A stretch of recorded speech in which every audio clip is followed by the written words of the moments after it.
Ochalaba programu ojala. Sasha Brighton ngagamba nti solake. Ali solake. Ndowooza buli omu kyeyandyeetaaze okubeera nti ye wanjawulo.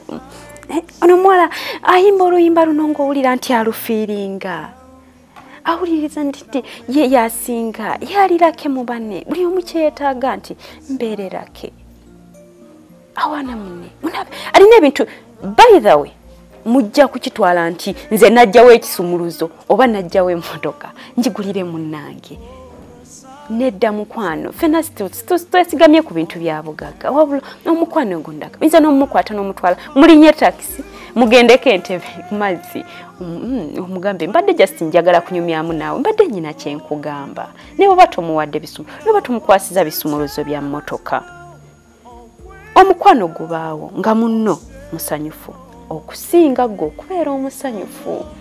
kitegeera musanyuse munno ne bwe noba toli musanyufu naawe mmanyi ojja kusanyuka kubanga oyo gw'oyagala muki musanyufu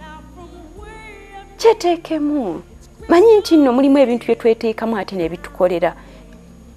oyinza okuba nga omukwano gwo gwaggwawo naye munno mulage nti ye gyali musanyufu naawe ate oli musanyufu eri kyakola ki gyali. Ngenda kugenda maaso ne messages zaffe.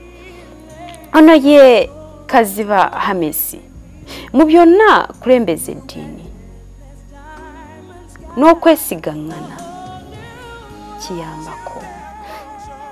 kasita oba n'eddiini eddiini ate abaami kamala okwesigama ku baami kale abakyala si kyangu nnyo omwami kasita oba n'omukyala ayina eddiini ne buli kintu kyagenda okukola abeera n'okutya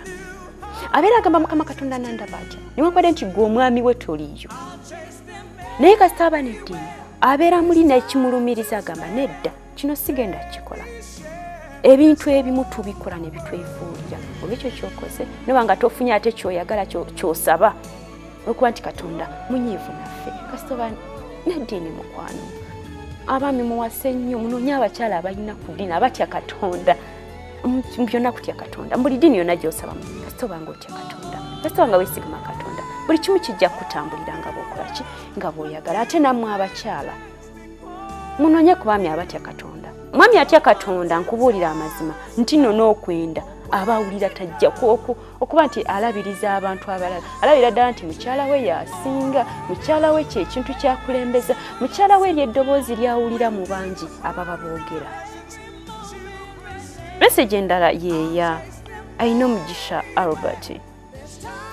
through sharing advices from each other. Yeah. Albert yagamba nti kastomba nti sharing advices omukyala alese business agamba mwami ate abaami muyiga okwewuliza abakyala bamwe mumanyi mugayanye ebirowoozo by'abakyala kasita mba nga nnina kyendeese ngamba ndaga nti okay kirungi aweetaaga okutereeza tutereezeewo mu kifo ky'okulaga nti munno kyaleese tekikola